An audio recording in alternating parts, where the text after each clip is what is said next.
नमस्कार बच्चों, कैसे हैं आप लोग। आशा करते हैं अच्छे से होंगे।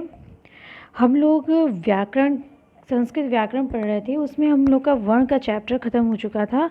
और बच्चों, हम ये विश्वास दिलाते हैं आपको कि वर्ण से रिलेटेड जितने भी प्रश्न बन सकते हैं, वो सारे प्रश्न आप यदि वर्ण का ये सारे वीडियोस देख लेंगे तो आपका ये वर्ण का चैप्टर तैयार हो जाएगा और उसमें से सारे प्रश्न फंसेंगे, उसमें सारे प्रश्न बनेंगे।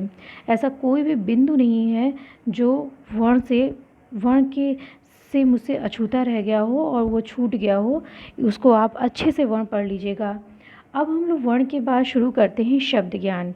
और एक बात और, ये मेरे जो ये उद्देश्य है बच्चों कि आप सिर्फ 6, 7, 8, 9, 10 इनकी ही प्रिपरेशन नहीं, इन्हीं में बस आपके पास होने के लायक ये सब्जेक्ट नहीं है।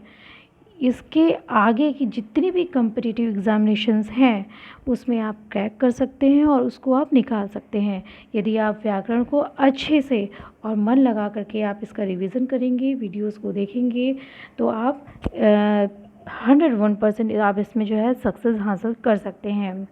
क्योंकि और फिर आपकी रुचि भी बढ़ती जाएगी इस पे संस्कृत में। तो हमारा वर्ण के बाद ये दूसरा विषय हमने लिया है शब्द ज्ञान। वर्ण के बाद हमारा शब्द ज्ञान बहुत ज़रूरी है। शब्द ज्ञान के अभी हम एक सिर्फ सामान्य परिचय आपको हम दे रहे हैं इस शब्द ज्ञान में, ताकि आप संस्कृत के बारे में जान सकें और इसकी स्टार्टिंग कर सकें। ठीक है, तो पहले हम देखते हैं शब्द ज्ञान। शब्द ज्ञान में वाक्य की सबसे छोटी इकाई, बच्चों वाक्य की, इसको थोड़ा बड़ा करते हैं। हाँ, ये देखिए वाक्य की सबसे छोटी इकाई क्या कहलाती है? इकाई को शब्द कहते हैं। ठीक है, वाक्य की है। और वर्णों के सार्थक शब्द के समूह को कहते हैं। वर्णों के सार्थक शब्द के समूह। सार्थक शब्द का मतलब समझते हैं क्या होता है? जिसका कुछ अर्थ निकले। हाँ, जैसे हमने आम कहा तो आम हम जानते हैं बच्चों क्या होता है। आम एक सार्थक शब्द है। हमने आम खाने वाला होता है राम। यदि हमने राम कहा तो राम भी आप जानते क्या है। ठीक है, इसी तरह से संस्कृत में जितनी भी सार्थक शब्द आएंगे, संस्कृत ही नहीं जितनी भी सार्थक शब्द आएंगे वो सारे सार्थक शब्द क्या कहलाते हैं? सार्थक शब्दों का समूह क्या कहलाता है हमारा? वर्णों के सार्थक शब्दों का, वर्ण के सार्थक शब्द, जैसे अ, आ, म, ये सारे आ क्या है? ये वर्ण है और इनका समूह बना। अब आम हम कैसे लिखेंगे? आ प्लस म, तो ये इसका और इसका समूह बना ना। ये आ और म ये वर्ण है दोनों, और इनका सार्थक समूह क्या हो गया? आम हो गया। तो इसका जो सार्थक समूह है आम, और जिसका अर्थ निकल रहा है वो क्या है? हमारा शब्द है। ऐसे नहीं क च ट त लिख दिए हम, या लिख दिए त प म, इसका मतलब बताओ, तो ये नहीं, तो इसका कोई मतलब ही नहीं बनता। तो ये कोई शब्द है ही नहीं। जिसका अर्थ निकले वही शब्द है। ठीक है, संस्कृत में शब्द कितने प्रकार के होते हैं? संस्कृत में शब्द 3, इसके 3 भेद बताए गए हैं शब्द के। पहला हो गया नाम, दूसरा धातु, तीसरा अव्यय। नाम संज्ञा, सर्वनाम, विशेषण, हाँ, जिसके रूप चलते हैं। अब इतना तो आप जानते होंगे, आप पढ़ते ना, बालकः बालकौ बालकः, रामः रामौ रामः, इसके रूप चलते हैं। धातु क्रिया का मूल रूप है। पठ, लट, पठ, लिख है। पठ मतलब पढ़ना, पठति पठतः, पठन्ति, लिखति लिखतः, लिखन्ति। ऐसे ही जो धातु रूप चलता है उसे हम इस धातु में पढ़ेंगे। अव्यय क्रिया विशेषण होता है। और तुम, च, संस्कृत में च, तत्र, यत्र, वैसे हिंदी में है यहाँ, वहाँ, और, इधर, ऊपर, नीचे, जितने भी हैं ये सारे अव्यय हैं। इनके बारे में हम पढ़ेंगे। ठीक, इनसे बहुत सारे प्रश्न भी बनते हैं। हाँ, तो जो जिन जिन टॉपिक से प्रश्न बनते हैं उन सब के बारे में हम चर्चा करेंगे। और नाम, धातु, अव्यय 1 बाय 1 करके हम समझेंगे भी। अभी हम इसका सिर्फ सामान्य परिचय ले रहे हैं जिसके बारे में आपको जानकारी होनी चाहिए। फिर उसके बाद आता है लिंग। बच्चों लिंग, पुल्लिंग, संस्कृत में पुल्लिंग, स्त्रीलिंग और नपुंसकलिंग, ये 3 लिंग होते हैं संस्कृत में। और जबकि हम हिंदी की बात करेंगे तो हिंदी में भी आपके उभयलिंगी भी आते हैं, उभयलिंगी भी माने हैं। हाँ, वचन, अब पुल्लिंग को समझते हैं क्या होता है पुल्लिंग। अब हम लिंग की बात की है तो लिंग को पहले समझ लेते हैं संस्कृत में।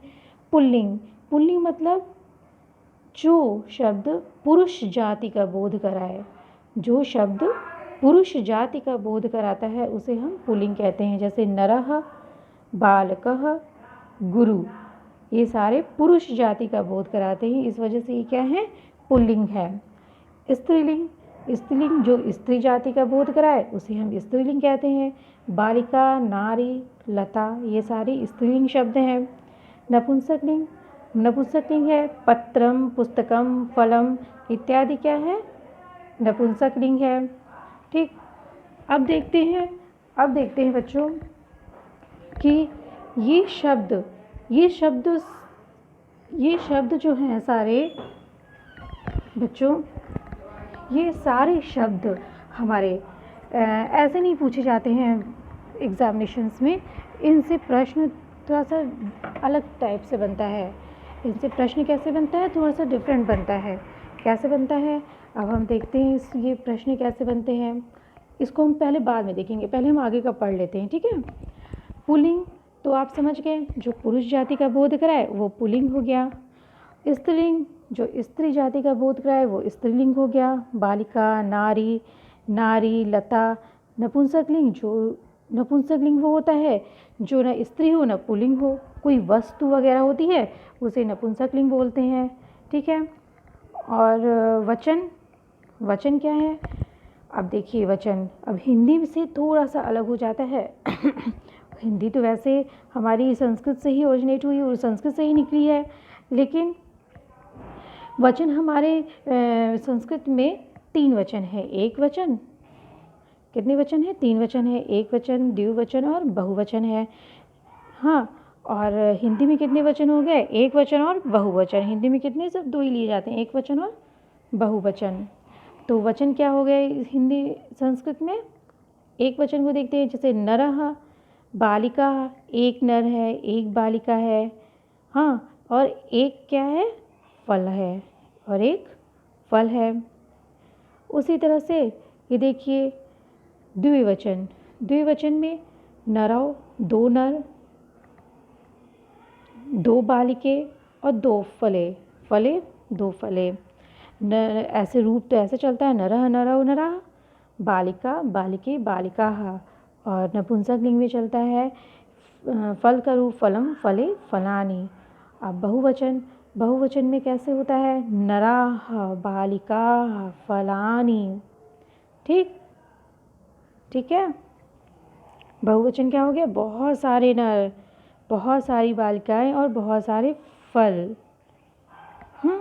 तो आप इतना याद रखिएगा कि हिंदी में वचन 2 होते हैं, एक वचन और बहुवचन, और संस्कृत में 3 हो गए, एक वचन, द्विवचन और बहुवचन। अब बात करते हैं हम पुरुष की। संस्कृत में पुरुष 3 होते हैं, प्रथम पुरुष, मध्यम पुरुष और उत्तम पुरुष। प्रथम पुरुष में बच्चों हम कहते हैं वह, उसको हम बोलते हैं प्रथम पुरुष। उस सह बोलते हैं ना, सह को संस्कृत में बोलते हैं वह, और इसके भी चलते हैं वह, सह, तौ, ते, पुल्लिंग में यूज़ करते हैं उसे, सह, तौ, ते। वह, तौ मतलब वह दोनों, और ते मतलब वे सब। मध्यम पुरुष में तुम, मध्यम पुरुष में क्या इस्तेमाल करते हैं, तुम, और इस तुम को क्या कहते हैं संस्कृत में, त्वम। तो त्वम, युवाम, यूयम, यानी तुम दोनों, युवाम मतलब तुम दोनों, और यूयम मतलब तुम सब, तुम दोनों, तुम सब। उत्तम पुरुष में कहते हैं मैं, उत्तम पुरुष मैं होता है, हाँ, क्यों मैं उत्तम है, ठीक है, उत्तम पुरुष मैं है। अब मैं को संस्कृत में क्या बोलते हैं, अहम, ठीक, मैं को संस्कृत में क्या बोलते हैं, अहम। और आवाम, वयम। तो अहम मतलब मैं, और हम दोनों को क्या बोलेंगे संस्कृत में, आवाम, और हम सब को क्या बोलेंगे, वयम, ठीक है। ये एक वचन है, ये द्विवचन है, और ये एक वचन, ये द्विवचन और ये बहुवचन, ठीक।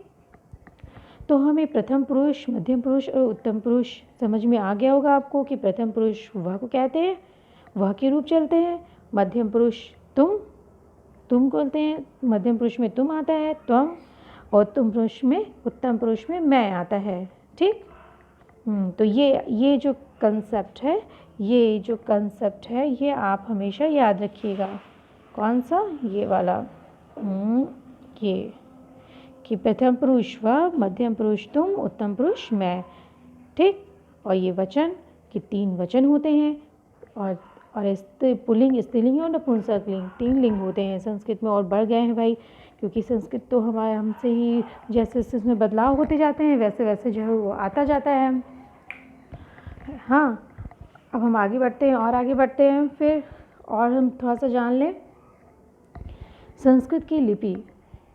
और इससे बहुत सारे प्रश्न बनते हैं बच्चों कि संस्कृत की लिपि जो है क्या है। तो संस्कृत की लिपि बच्चों देवनागरी लिपि है। कौन सी लिपि है? देवनागरी लिपि है संस्कृत में। और इस तरह से हिंदी की भी लिपि देवनागरी ही है। संस्कृत में पुल्लिंग, स्त्रीलिंग और नपुंसकलिंग की पहचान कैसे की